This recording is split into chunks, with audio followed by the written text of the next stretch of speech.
Good morning students.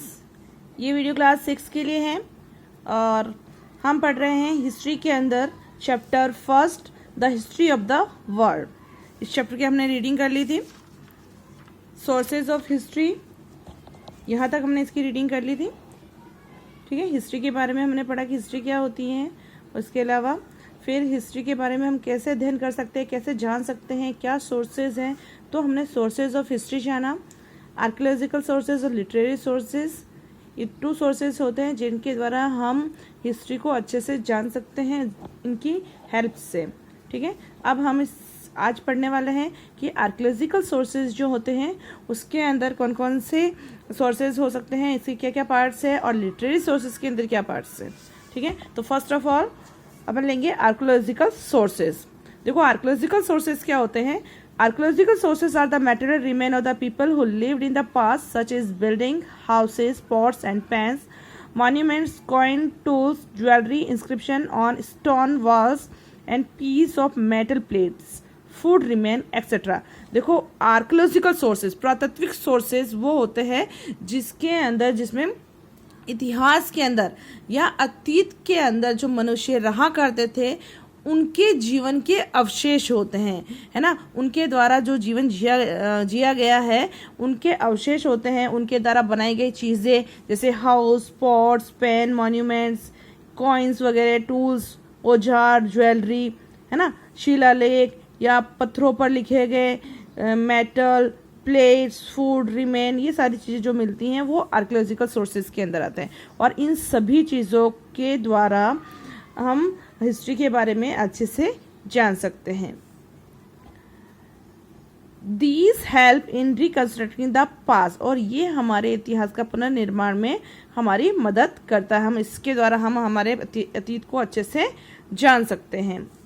Even burial site are archaeological sources, और इसके अलावा जो बैरियल साइट्स जो है जैसे कि शमशान स्थल वगैरह जो है, अंत्योष्टि स्थल जो है, वो भी आर्कियोलॉजिकल सोर्सेज होते हैं। ठीक है, उनके द्वारा भी अच्छी तरह से खोजबीन करी जा सकती है, अतीत के बारे में जान सकते हैं।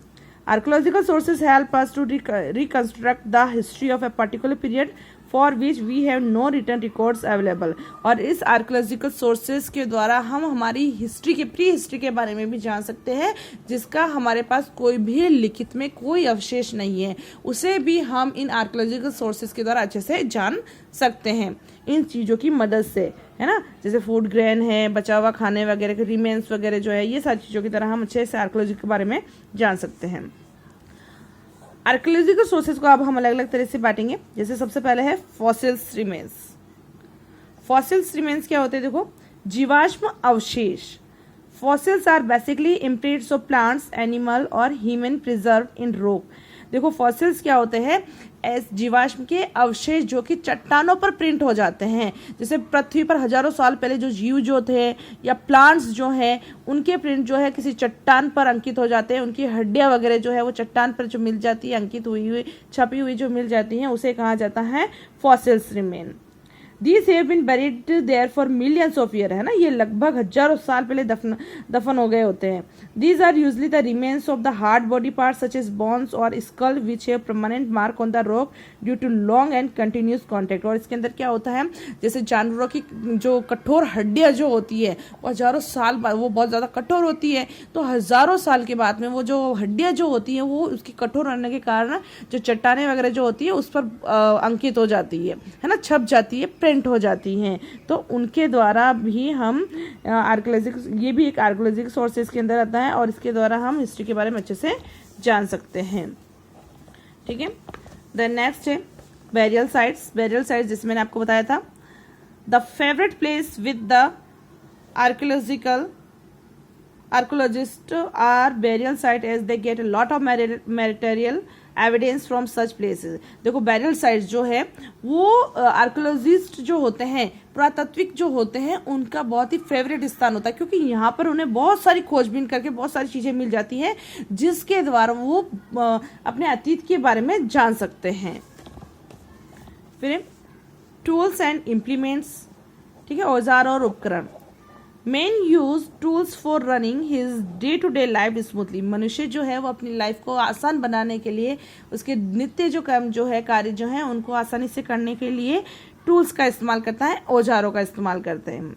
He made crude tools in the beginning from the hard stone but later from flint, another variety of grey stone. Thus he made better tools with sharper edges, a knife like blade, a burr and a similar articles.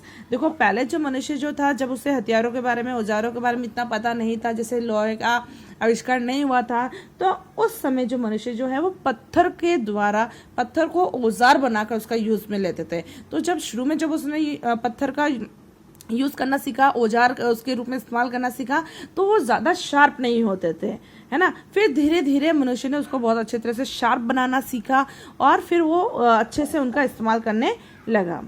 तो इस तरह से धीरे धीरे ये tools और implements जो हैं वो खुदाई के अंदर जो मिलते हैं, तो उसके द्वारा भी हम हिस्ट्री के बारे में पता लगा सकते हैं।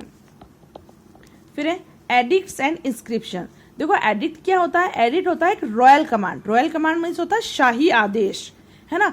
उस समय जैसे जिस भी किसी शासन व्यवस्था जो होती है, उसके शाही जो रियासत वगैरह जो होती हैं, वो क्या करती है, कोई आदेश वगैरह जो निकालती है, उसे कहा जाता है एडिक्ट। ठीक है, it is issued for the people to do some activity. ये क्या होता है? एक आदेश होता है, जिससे कि लोगों को करना होता है या नहीं करना है, उसके बारे में लोगों को आदेश दिया जाता है ना। किसके द्वारा? राजा के द्वारा, या जो भी शासन व्यवस्था का जो हेड जो होता था उसके द्वारा, तो उसे कहा जाता है एडिक्ट कहा जाता है। ठीक है। और इंस्क्रिप्शन, इंस्क्रिप्शन क्या होता है? इंस्क्रिप्शन होते हैं शिलालेख। जैसे पहले क्या होता था, जैसे कि कोई भी आदेश वगैरह जो होता है उन्हें पत्थरों के ऊपर लिखवा दिया जाता था, उत्कीर्ण करवा दिया जाता, तो वो सालों तक उसके ऊपर पत्थरों के ऊपर लिखा हुआ रहता था। इस जैसे पिलर्स वगैरह जो है उन पर लिखा हुआ रहता था, जो भी चीज़ें जो लिखवानी होती थी राजाओं को, या जो भी धर्म के बारे में जो लिखवाना होता था, तो उन पिलर्स पर लिखवा दिया जाता था, रॉक पर लिखवा दिया जाता था, तो उसे कहा जाता है इंस्क्रिप्शन। ठीक है। जैसे अशोका ने बहुत सारे इंस्क्रिप्शन लिखा है ना। अशोका ने जो अपने प्रवचन वगैरह जो सुनाने थे, वो क्या करते थे, वो पिलर्स पर लिखा दिया, जो लोग उनको पढ़ते और उनके बारे में जान सकते थे। देन नेक्स्ट है आर्कियोलॉजिक सोर्सेस में, नेक्स्ट है कॉइन्स। कॉइन्स भी आर्कियोलॉजिक सोर्सेस के अंदर ही आता है। कॉइन्स क्या होता है? In a normal course the coins were made of metal और एलॉयज इन द पास्ट। अतीत में क्या होता था? प्राचीन समय में जो कॉइन, जो सिक्के जो होते थे, वो मेटल से बनते थे या फिर मिक्स धातु से मिलकर बनाए जाते थे। The coin their metal indicate the way of inscribing on them and the level of scientific advancement during their period. They help us to learn about the rules in particular dynasty and ascertain their reason. They also provide us with vital clue about the economic condition of the country. अब जो coins, जो सिक्के जो होते हैं ना, वो किसी भी शासन व्यवस्था के बारे में बताते थे, उसकी आर्थिक स्थिति के बारे में बताते थे, उसकी वैज्ञानिक स्थिति के बारे में बताते थे कि उस समय के लोग जो है वो उनका डेवलपमेंट कैसा था। जैसे बहुत ज़्यादा आर्थिक रूप से मजबूत होते थे, तो वो जैसे कि अच्छी जो धातु का इस्तेमाल करते थे सिक्के बनाने के लिए, और अच्छी प्रक्रिया का यूज़ करते थे, अच्छी विधि का यूज कर वो सिक्के बनाते थे, साइंटिफिक विधि का यूज करके बनाते थे, ताकि वो बहुत लंबे समय तक चले। तो इस कारण जो कॉइन्स जो है वो किसी भी साम्राज्य के बारे में, किसी भी राज्य के बारे में, या किसी भी अतीत के समय के बारे में वो हमें बताते हैं। तो ये भी बहुत अच्छा एक आर्कियोलॉजिकल सोर्सेस है।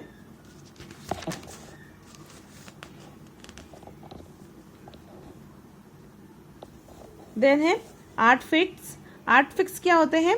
आर्टिफैक्ट्स होता है, जैसे कि आर्टिफैक्ट होता है art mean work of art made by humans. ऐसी चीज़ें जो कि ह्यूमंस के द्वारा बनाई जाती हैं, मनुष्य के द्वारा बनाई जाती हैं, जैसे पोट्री, स्टेचूज, टूल, ऑर्नामेंट, ये क्या सारी आर्ट की चीज़ें हैं, तो उसे कहा जाता है आर्टिफैक्ट्स। ठीक है। फिर है मॉन्यूमेंट्स। मॉन्यूमेंट्स क्या होते हैं? स्मारक। ठीक है। जैसे बिल्डिंग्स वगैरह हैं, गुफाएं हैं, स्तूप्स जो है, मंदिर जो है, ये सारे क्या कहलाते हैं? हिस्टोरिकल इंपॉर्टेंस होती है जिसकी स्तूप्स वगैरह, तो ये क्या कहलाते हैं? मॉन्यूमेंट्स कहलाते हैं ना। पुरानी इमारतें, महल, किले, ये किसके अंदर आते हैं? मॉन्यूमेंट्स के अंदर आते हैं। तो ये यहाँ तक हमने पढ़े हैं आर्कियोलॉजिकल सोर्सेस के बारे में। ठीक है। नेक्स्ट वीडियो में हम पढ़ेंगे लिटरेरी सोर्सेस के बारे में, और आज का मैं आपको होमवर्क बता रही हूँ। What are artifacts? हमारा क्वेश्चन है what are artifact, question number C करवा रही हूँ मैं आपको। व्हाट आर आर्ट फैक्ट्स, तो आर्ट फैक्ट्स होते हैं, artifacts mean work of art